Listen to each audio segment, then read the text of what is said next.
Day 6. Speculative or practical? The question is an old one, but surprisingly relevant. Is theology chiefly speculative or practical? From our vantage point, the answer seems obvious. Surely theology must be practical. It must result in faith and obedience. It must bear fruit.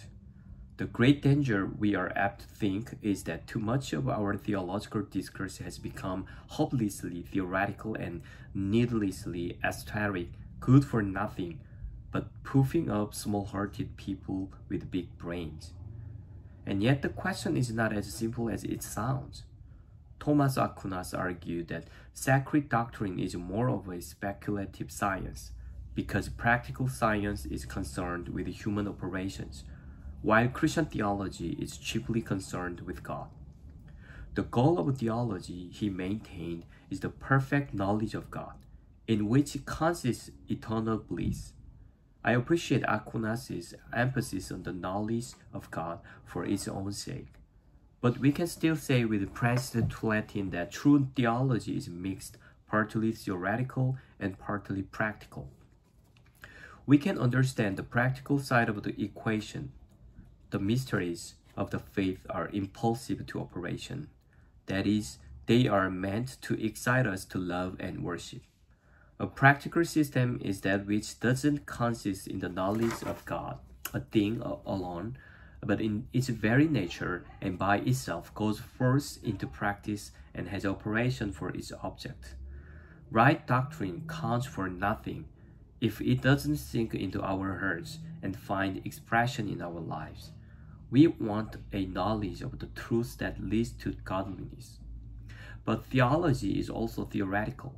This is not a pejorative term for Latin. Rather, a theological system is that which is occupied in contemplation alone and has no other object than knowledge. Here, Latin is affirming that we have something to learn from the Thomist emphasis on the beatific vision. Knowing the truth and reveling in the truth are worthwhile in themselves. A sermon without any application can still be a life-changing sermon if it causes us to see the glory of God in the face of Christ.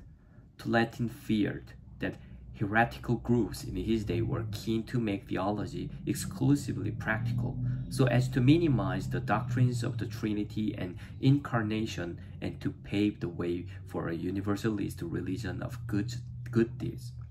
By contrast, Latin insisted that knowing what is right and doing what is right must never be separated.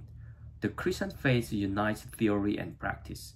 Theology is theoretical insofar as it points us to God as the chief end in all our knowing and delighting. But we also insist that this beholding should result in us becoming more like Christ.